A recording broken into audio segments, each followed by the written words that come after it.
So the gospel passage that I picked for this assignment was the one from the 12th Sunday in Ordinary Time. And the context of it, or the gist of the gospel passage, is that the disciples are on a boat out on the Sea of Galilee. Jesus is asleep on the back of the boat, and there's a violent storm that crops up. The disciples are scared. They wake Jesus up, and Jesus says, "Quiet, be still." And the storm subsides, and they're all in wonder as to what's going on, because they know only God has the power to stop a storm like that. And so here's my homily for the occasion of this gospel, the 12th Sunday in Ordinary Time. Quiet. Be still. Those words seem unremarkable, but when spoken by Jesus, stopped the storm that was scaring the disciples to the point that they wondered if Jesus even cared about them and their safety. But Jesus, demonstrating his power over the storm, a power only God has over creation, challenged the unbelief of the disciples with a wonder that is meant to inspire faith in us. I'm certain that during the pandemic, there were many times you, like myself, wondered where God was in the midst of the pandemic. Although it is all over now, it has surely had lasting effects. Within my own extended family, we lost a relative. And by now, it is highly probable that you at least know someone who knows someone who had a first-hand encounter with COVID-19. Did you ever wonder, in the midst of the pandemic, or maybe even now, if God was sleeping while all of this was going on? Today's gospel reminds us that Jesus, even a sleeping one, is more in control than we know. Divine providence and the power of God are always at work in our midst, even if it doesn't always seem so. God is with us at the scary times, at the sad from saying goodbye times, and at the quiet times. God was not only with us during the pandemic, but was with the prophets of the Old Testament in a similar way to how he was with the disciples in the boat on the Sea of Galilee.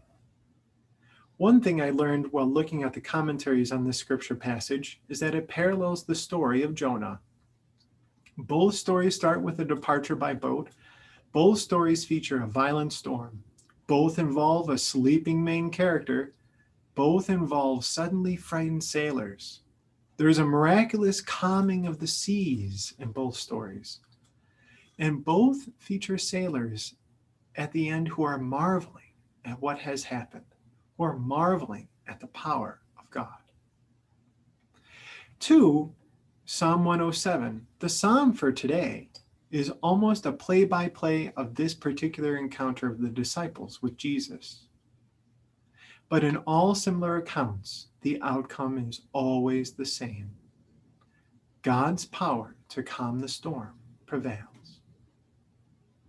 But in contrast to when Jesus in today's gospel says, "Quiet, be still," and it signaled the end of the storm and the end of the doubt of the disciples, when leaders across the globe gave orders that we should stay home and stay safe, many panicked, as evidenced by the disappearance of toilet paper, cleaning supplies, and all sorts of other things early on in the pandemic.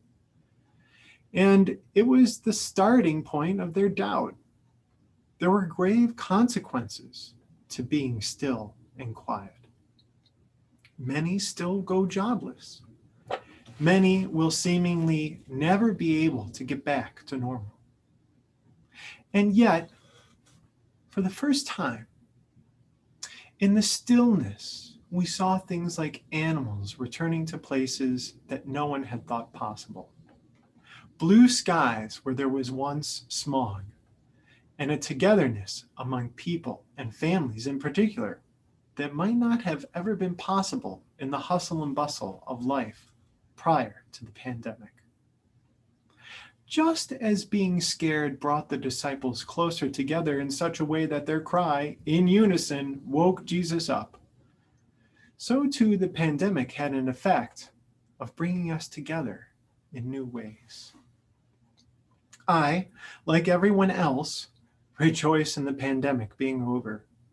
I'm excited to see kids going back to school, businesses reopening, people returning back to work.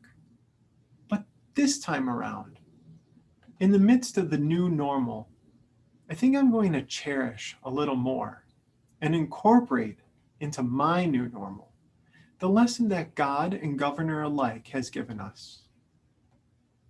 Quiet. Be still.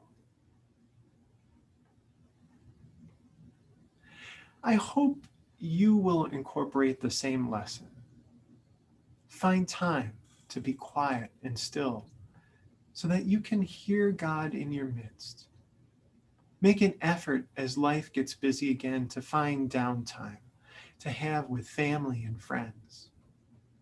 Find quiet time to nurture your spirit. If you take the time, I think you'll find that the Lord is not asleep, but is in fact sailing with you and trying to help you face the storm fronts in life. Although there is never a guarantee of smooth sailing, the Lord cares about you and is excited for the times when you are quiet and still enough to encounter Him. And may your encounter with Him, despite whatever is happening in the world, bring you the peace of being together with Him on a placid sea.